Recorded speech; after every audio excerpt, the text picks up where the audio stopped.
माझी personal request आहे sir, त्यांना बोलायला लावू नका. तुमचं निवेदन सांगा, तुमचं म्हणणं सांगा आणि त्यांच्याकडे द्या सर. आपल्या सरांना वाचती सर पहिलं निवेदन द्यायच्या अगोदर सरांना वाचलं हे वाचून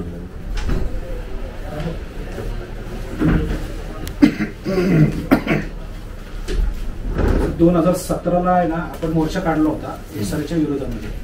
तर त्यावेळी आपण ते थांबवलं होतं. परत आता त्याच्यानंतर काय झाले, वडरवाडी भागामध्ये म्हणजे भरपूर, म्हणजे आता तुम्हाला सांगतो कमीत कमी 8-10 प्लॉट आहेत. तर सगळे बिल्डर लोक काय करायला लागलेत, काही एजंट लोकांना घेऊन तिथं परस्पर काही लोकांना हाताशी धरून काही थोडी दमदाटी करतायत किंवा थोडे इलिगल वेनी काय करतायत. तर त्याच्याने काय झालंय, जागा प्लॉटवर येत आहेत, थोडंसं म्हणजे आदर वेनी काही काही म्हणजे संमती घेण्याचा प्रयत्न करत आहेत. तर आम्ही सगळे स्थानिक लोकांनी काय केले, तिथं जागेवरती गेल्या असता तिथं आम्हाला कळालं की लोकांना म्हणले एसआरए तिथं जागेवर नाही पाहिजे. पण आता काय होतं, लोकांना काहीतरी खोटे आश्वासन देणार की बाबा तुम्हाला 10 फ्लॅट देतो, 5 फ्लॅट देतो आणि तुमची झोपडपट्टी ऑलरेडी गेलेली आहे, तिथे एसआरए 100% होती, बुलडोजर चढणार आहे, शासनाकडनं असं झालेलं आहे, असे खोटे लोकांना सांगून आहे ना तिथं जागेवरती लोकांना घाबरून काय झाले, एक खोटे डॉक्युमेंट जमा करायला चालू केले. तर आम्ही तिथं त्या दिवशी आम्ही काय केलं, पूर्ण भागामध्ये सर्वे केला असता. तर आता त्याच्या मागे आम्ही सगळ्यांची सह्या पण दिलेली आहेत, जेवढ्यांचा विरोध आहे. म्हणजे कमीत कमी माझ्या मते अप्रॉक्सिमेटली 300च्या वरती लोकांनी सह्या केलेल्या आहेत की आम्हाला एसआरए नाही पाहिजे. पण ही लोक काय करतात, काहीतरी खोटे डॉक्युमेंट्स लावून, समजा त्यांना काय 51% त्यांना त्याच्यामध्ये करायचा असतो म्हणून काय करतात, फुगवटा करून आता हे सगळं आपलं एसआरएला सादर करतात. म्हणून आम्ही काय केलं, आता तुम्हाला एक निवेदन देऊन, वॉर्ड ऑफिसर साहेबांना एक निवेदन देऊन एसआरए ऑफिसला एक जाणार आहे, तिथे निवेदन करून आणि आपल्या सीपींना पण एक निवेदन करणार आहे की बाबा आमच्या इथं अशा लोक धमक्या देत आहेत, भांडणं करतात आणि काही लोकांची नावं टाकून बाबा आम्हाला आमच्या जीवाला धोका आहे, तर इथं काही घटना घडली तर म्हटलं या लोकांना वेटीस धरावं आणि यांच्यावर कारवाई करण्यात यावी, म्हणून असं आम्ही सगळीकडे हे करतोय.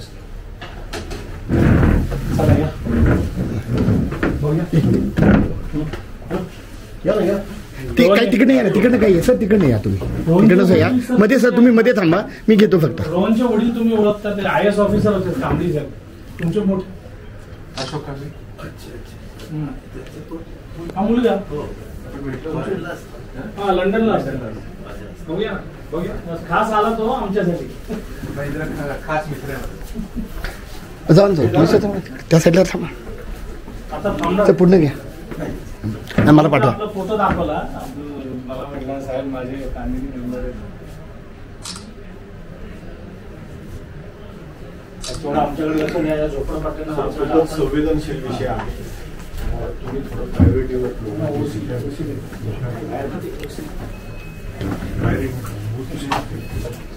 येस सर, येस आम्हाला मिळेल. अरे सगळं मिळणार सर. तुमचं हे चॅनल कुणाचं माहिती आहे ना, तुमचं आहे. फक्त हां घ्या, नंबर घ्या माझा 8483. मित्रांनो, आज आपण झोन 2ला आले आहे. अविनाश सकपाळ साहेबांच्या इकडे आलेले एसआरएच्या संदर्भातले काही प्रश्न घेऊन काही नागरिक आलेले आहेत. त्यांचं काय म्हणणं आहे आपण ते ऐकणार आहोत. सर तुमच्या नावासहित सगळं सांगा सर, काय आहे मग. नमस्कार, मी मंगेश शामराव माने, राहणार वडारवाडी मारुती मंदिर. आज आम्ही इथे घोले रोड उपायुक्त परिमंडळ कार्यालय 2 इथे आलेलो आहोत. आमची एसआरए विरोधी कृती समिती वडारवाडी या भागातून आम्ही सर्व कार्यकर्ते इथे सरांना अर्ज देण्यासाठी आलेलो आहोत. आमच्या वडारवाडी भागात मारुती मंदिर परिसरातील plot number 883, plot number 340, plot number 385, 391, 345, survey number 1001 मधील या संपूर्ण प्लॉटमध्ये एसआरएचे दलाल हे खूप वेगळ्या पद्धतीने काम करत आहेत. तिथल्या स्थानिक गुंडांना धरून, तिथल्या स्थानिक काही कार्यकर्त्यांना धरून ते तिथल्या लोकांना एसआरए लादण्याचा प्रयत्न करत आहेत. गेल्या 8-9 वर्षापासून आम्ही संपूर्ण सगळे कार्यकर्ते एसआरएच्या विरोधात खूप चांगल्या पद्धतीने काम करतोय की स्थानिक नागरिकांना दिशाभूल करून ही लोक जी काही एसआरए करण्याचा प्रयत्न करत आहेत, तर आम्ही सर्वजण मिळून तिथे जनजागृती करत आहोत. सरकार एसआरए राबवते, एसआरएची यंत्रणा ही सरकारी योजना आहे. आम्हाला काय म्हणायचं आहे की तुम्हाला झोपडपट्टी निर्मूलन जिथे करायचं आहे तर तिथे एसआरएचाच अट्टाहास का. सरकारच्या गृहप्रकल्पाशी निगडीत बऱ्याच योजना आहेत, त्या तुम्ही स्थानिक उदाहरणार्थ? नागरिकांपर्यंत एखाद त्यात पंतप्रधान आवास योजना आहे, वाल्मिक आवास योजना आहे, बरं. घरकुल योजना आहेत. या योजनांसाठी प्रयत्नशील राहावं. वा बरं मग अशी तुमची मागणी आहे तर तुमच्या सगळ्यांचं एक मेजॉरिटी वगैरे असं काही मतदान वगैरे करून हा प्रॉब्लेम सॉल्व्ह करता येणार नाही का? सर 2017मध्ये आपण एक भला मोठा भव्य दिव्य असा मोर्चा काढला होता. तर तो मोर्चा आपण या परिमंडळ क्रमांक 2 कार्यालयात आणला होता. त्यावेळेस तत्कालीन जे अधिकारी होते नितीन उदास साहेब, बरं, त्यांना त्यावेळेस आपण निवेदन दिलं होतं.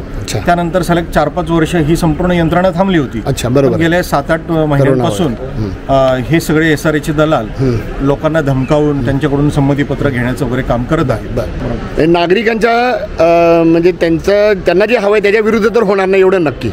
बरं सर, तुमचं आत्ता तुम्ही झोन 2ला आलेला आहात. अविनाश सकपाळ साहेबांकडं एक्झॅक्टली त्यांच्याकडच्या अपेक्षित असलेलं त्यांच्या अखत्यारीखाली असलेलं काय तुम्ही मागणी केलेली आहे त्यांच्याकडं? या कार्यालयातून SRAच्या कार्यालयात सर सदृश अहवाल पाठवला जातो त्या प्लॉट संदर्भात.